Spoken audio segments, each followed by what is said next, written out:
Good morning, everybody. Welcome to Penn Vicarage, and thank you for joining us for our Bible talk for this morning on this lovely Thursday. I hope you're all well and cheerful, and good to have you with us today, continuing our adventure through the book of Genesis. Today, my friends, we're in chapter 43. It's actually just one of my favourite chapters, a reason for which I'll explain one of my favourite chapters. I'll explain to you why later. Just to remind you what's happened, it's quite complex. There's a famine in Canaan. And Jacob's family, of course, have caught up in that. And so Jacob had sent, or Israel is known by then, had sent 10 of his sons over to go and get some food, get some grain. They'd gone over. And whilst there, they'd encountered their brother Joseph. And of course, he knew who they were, but they didn't know who he was, because he was, at this point, he was dressing like an Egyptian.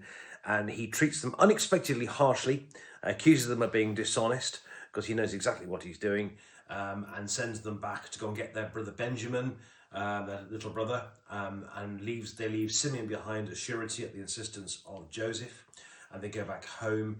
And then you get the tension here where Jacob, or Israel as he is now known, do I let my other favourite son Benjamin go with them, and so on. And that's where we're at the beginning of chapter 43.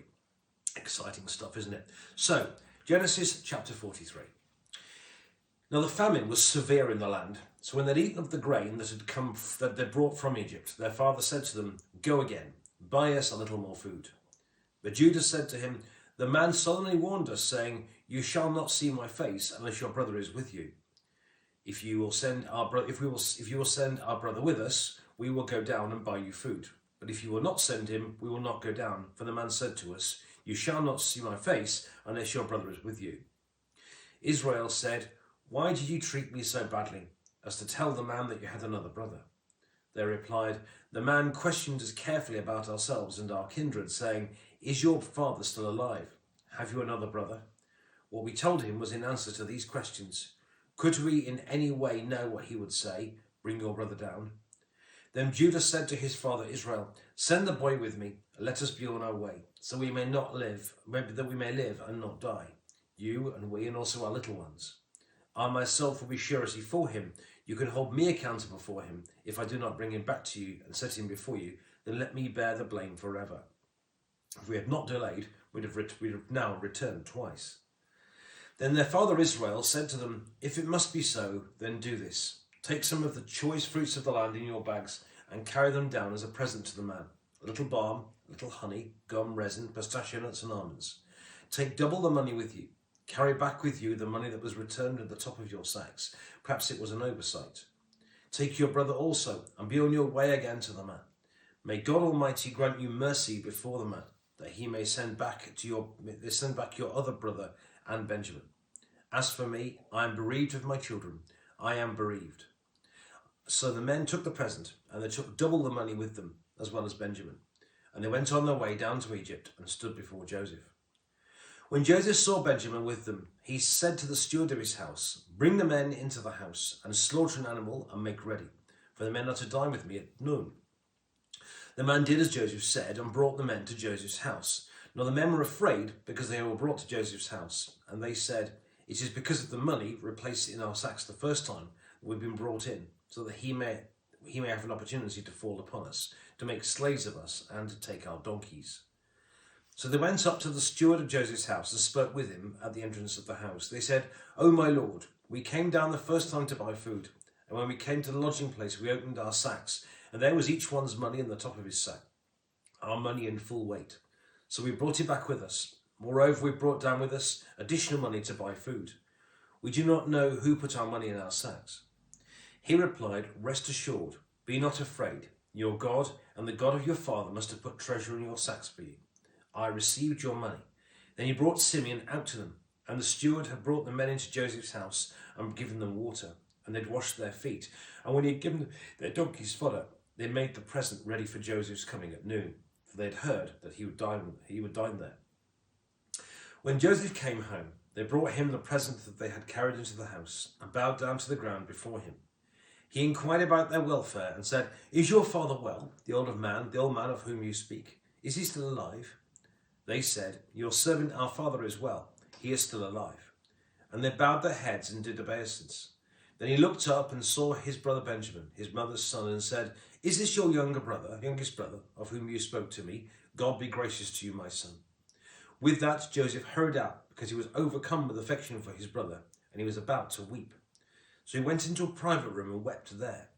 Then he washed his face and came out, and controlling himself, he said, serve the meal.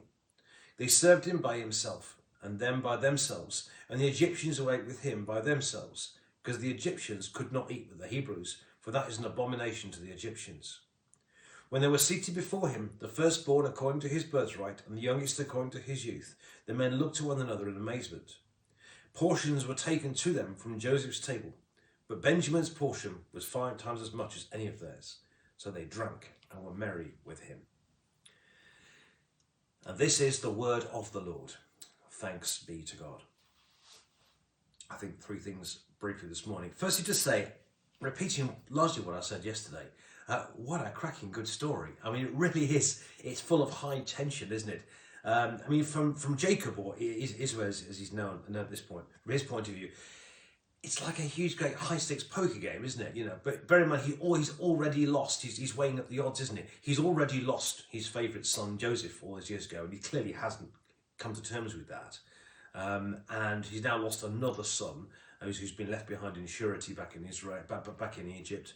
And he, you know, and they come back saying that this strange man in Egypt has said you've got to bring your younger brother, and he's thinking, I've lost one favourite son already, I can't lose another. But eventually, of course, the famine gets so bad, he sort of cuts his losses and says, okay, go and do it. So you've got the tension and the feelings within Jacob. You've got Reuben, who clearly his conscience is still troubling him about what happened when they sold Joseph into slavery all those years ago. You can tell he still struggled with that.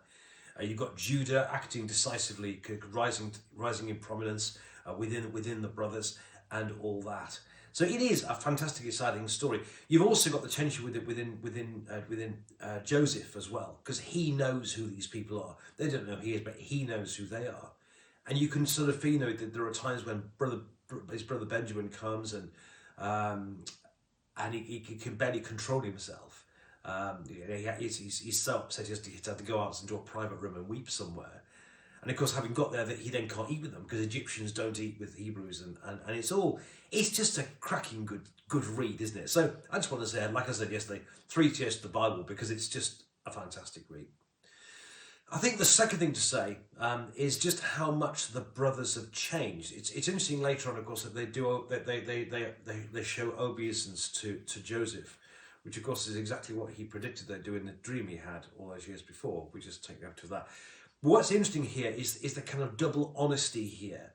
That when Jacob says go back, he says, don't just take a certain amount of money, take twice the money. And when they get there, they're open about the fact that when they've gone back, stuff had been put in their sacks that they hadn't expected. So they kind of, rather than pushing it under the carpet, they're doubly honest. So you've got Jacob, who was originally, his name begins cheat, and his childhood was spent cheating his brother and everything else. Jacob is clearly a completely changed man. His chickens have come home to roost. He's met God several times. And the sons as well, they're clearly troubled by what they've done to their other brother years and years ago. And they are clearly changed men as well. So Joseph was testing their honesty, but they passed because, in a sense, they were honest to the point of candour when they finally got back. So, in a sense, God's hidden hand through the whole thing. And God does get a couple of mentions, may God bless you. The presence of God in their lives, working in them, turns them around and makes them honest people. So first, you got that this is a great story, isn't it? Second, you've got the if you like, the heat of life, the cauldron of life, if you the crucible of life. That's what I'm looking for. Has clearly changed these men and made them from being dishonest, who sold their brother, to being honest men, and it's changed Jacob from being a cheat to being somebody who is honest to the point of candour. That's the second thing. And the third thing is a bit self-indulgent, really. Why is this my favourite Bible reading? Well, the answer is because I've always been somebody who's enjoyed his food, and especially when I was younger, I could pack it away like there's no tomorrow. I remember there was someone once said to me, Ben, he said, the dinner lady said to me, most people eat to live, but you live to eat. And I was always known for that. When I was at university, I had a huge appetite. And I remember one evening we had evening prayer, and this reading came up. And Genesis 43 says, and Benjamin's portion was 5 times as big as everybody else's. At which point Evensong had to stop. Everyone just fell about with laughter. And it happened at Theological College as well. It came up, well, I didn't even get evening prayer then. And likewise, the whole place just fell about with laughter as well. So Genesis 43:34 has always held a special meaning for me, because Benjamin's portion was 5 times as big as everybody else's. On that frivolous but cheerful note, God bless you, my friends. Have a